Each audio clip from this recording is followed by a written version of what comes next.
Yahudi mengatakan bahwa Nasrani itu tidak punya kitab pegangan dan yang lain, begitu juga sebaliknya.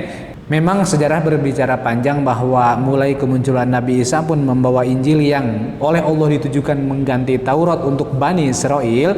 Ternyata Bani Israel yang dalam hal ini adalah Yahudi menolak Nabi Isa kan, memusuhinya, kemudian meminta bantuan kepada Romawi. Jadi Palestina itu menjadi wilayah kegubernuran Kekaisaran Romawi. Kaum Yahudi meminta bantuan mengusir Nabi Isa sampai terjadi peristiwa penyaliban tersebut, begitu ya. Kemudian pernah mendengar kisah Ashabul Ukhdud An-Nari Dzatil Waqud, surat Al-Buruj. Mufassirin menafsirkan bahwa itu berkaitan dengan kaum Nasrani di wilayah Najran. Itu daerah perbatasan Arab dengan Yaman ya. Nah, pada waktu itu yang berakidah Nasrani yang lurus dipaksa menjadi Yahudi. Artinya ada peperangan antara Yahudi dengan Nasrani, dibuatkan parit berisi api dan banyak yang dibakar hidup-hidup, begitu intinya, begitu ya. Pesan moral bagi kita jelas, kita harus bisa menghargai non muslim, bahwa mereka juga punya kitab pegangan,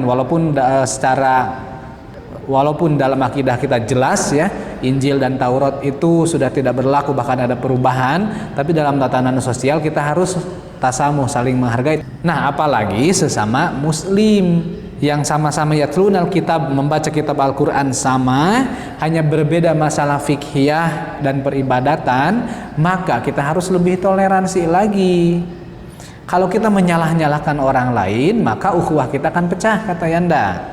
Bahkan kepada Fir'aun pun itu harus qaulan layyinan, terlebih kepada sesama muslim. Kecuali kata Yana tadi niatnya bukan untuk mengajak dengan baik, bukan, tapi memang karena ingin menyalahkan dia dan saya paling benar, begitu. Kemudian di sini diinformasikan juga bahwa Allah akan mengadab baik di dunia maupun di akhirat kepada siapa? Orang yang mimam mana'a masajidallah, orang yang menghalang-halangi seseorang untuk beribadah. Konteks pada zaman ini jelas menghalanginya dan menghancurkan tempat ibadah, seperti kaum Romawi menghancurkan tempat ibadah kaum Yahudi dulu. Kemudian kalau zaman Rasul, kaum musyrikin Mekah menghalangi Nabi untuk berhaji ke Baitullah. Kemudian terjadi peristiwa Hudaybiyah begitu. Nah, itu jelas. Nah, maknanya bagi kita, memang mungkin kita tidak akan menyerang, menghancurkan masjid dan sebagainya, menghalangi langsung dengan pedang. Tapi bisa jadi banyak perilaku kita yang menghalang-halangi orang lain untuk ibadah. Di halaman 19 ini ada ayat yang masyhur sekali, sering digunakan, walan tardo ankal yahudu walan nasara.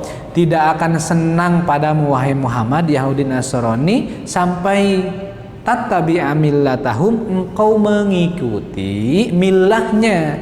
Ada ulama mengatakan milah di sini din, agama, ada juga memang ajarannya, begitu. Di sini diawali dengan huruf lan yang bermakna dalam bahasa Arab harfun nafyin nasbin mustaqbalin. Artinya tidak akan selama-lamanya. Jadi selamanya tidak akan. Beda dengan la yang artinya tidak, bisa berubah dengan kondisi tertentu. Kalau menggunakan lan maka sama sekali tidak akan. Nah, Allah menggunakan kata lan memang sampai kapanpun gitu. Yahudi Nasrani itu tidak akan ridho kepada wahai Muhammad sampai mengikuti ajaran mereka. Wah, berarti tetangga saya yang Yahudi Nasrani ya gimana? Apakah harus kita benci berdasarkan ayat ini? Jangan salah paham.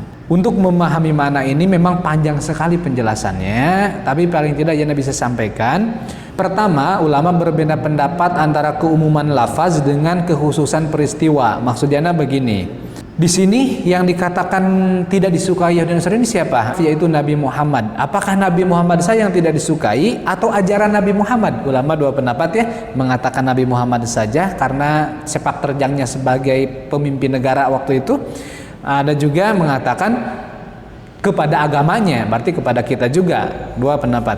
Kemudian, apakah yang membenci itu Yahudi Nasrani pada zaman Nabi Muhammad saja, atau ini Allah menginformasikan general, artinya semua Yahudi pada waktu itu yang ada di Eropa dan ada yang lainnya tidak suka pada Nabi Muhammad, termasuk sampai zaman sekarang? Tetap ada dua pendapat. Maksudnya adalah jangan sampai gara-gara ayat ini kita membenci non muslim dalam tatanan sosial, begitu. Kalau tafsir Baghawi ini tingkat tinggi ya, Yanda bacakan, nggak punya kitabnya, hanya pernah lihat saja. Di sini dikatakan kanu yas'aluna Nabi sallallahu alaihi wasallam al-hudnah wa yutammi'unahu annahu in amhalahum ittaba'uhu. Bahwa kejadian ini berkaitan dengan permintaan kaum Yahudi untuk gencatan senjata. Jadi ada konflik, mereka meminta kepada Nabi, mending kita gencatan senjata saja. Nabi Muhammad ingin membeli hati Yahudi Nasrani tadi. Nabi Muhammad akan mengiyakan, oke, kalau itu kita gencatan senjata. Nah, wahai Nabi, sampai kapanpun, sampai kamu ngikuti keinginan gencatan senjata pun gitu, mereka tetap tidak akan senang. Nanti setelah itu bakal punya permintaan lain sampai Nabi itu sampai Nabi itu mengikuti ajaran Yahudi dan Nasrani. Itu maksudnya. Atau dalam tafsir yang lain yang bacakan, aidinullahi huwal islam wa qiblatullahi hiyal ka'bah. Ini berkaitan dengan Ka'bah. Ini berkaitan dengan kiblat. Jadi sebagaimana kita ketahui, kiblat Yahudi dan Nasrani itu kepada Baitul Muqaddas, atau sekarang itu apa namanya ya, di Palestina, Masjid Al-Aqsa begitu ya. Islam pun beberapa tahun memang kiblatnya ke sana ya. Nanti kita bakal ceritakan di ayat yang lain mungkin. Kemudian Nabi berpindah kiblat dari Baitul Muqaddas ke Baitullah atau Ka'bah. Nah, ketika ini mereka itu tidak senang. Mereka inginnya Nabi tetap sama dengan mereka, yaitu berkiblat ke Baitul Muqaddas. Nah, tafsirannya seperti itu. Anak-anak semua, kesimpulan dari sini, memang ada ulama mengatakan bahwa ini berlaku keumuman lafaz, artinya bukan kepada Nabi saja tapi pada umat Islam, dan bukan Yahudi Nasrani pada zaman Nabi saja tapi sampai kapanpun, karena mereka tidak menyukai Islam begitu. Nah, ada juga yang mengatakan bukan itu, ini hanya kepada Nabi dan pada zaman itu saja.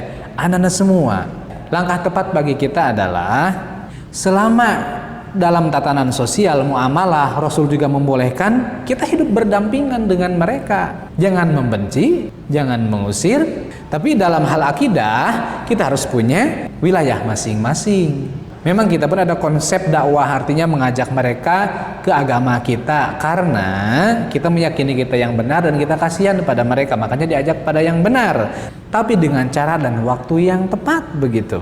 Termasuk mereka ada kristenisasi karena perintah Alkitab mereka. Kalau nggak salah tahun 2012 Yana pernah mengawas UN di sebuah sekolah yang non Muslim. Di sana itu banyak tempelan Alkitab, dan Yana melihat sebuah ayat yang ditempel yang intinya ajaklah semua manusia pada gembala Tuhan, atau gimana intinya. Mereka juga kristenisasi karena memang disuruh oleh Injil mengajak semua warga bumi ini masuk ke kerajaan Allah begitu, ke kerajaan Tuhan. Artinya mereka punya konsep dakwah, kita punya konsep dakwah. Jelas dalam hal ini kita harus hati-hati, harus menjaga akidah kita. Tapi dalam tatanan sosial tadi kita harus bisa bertoleransi.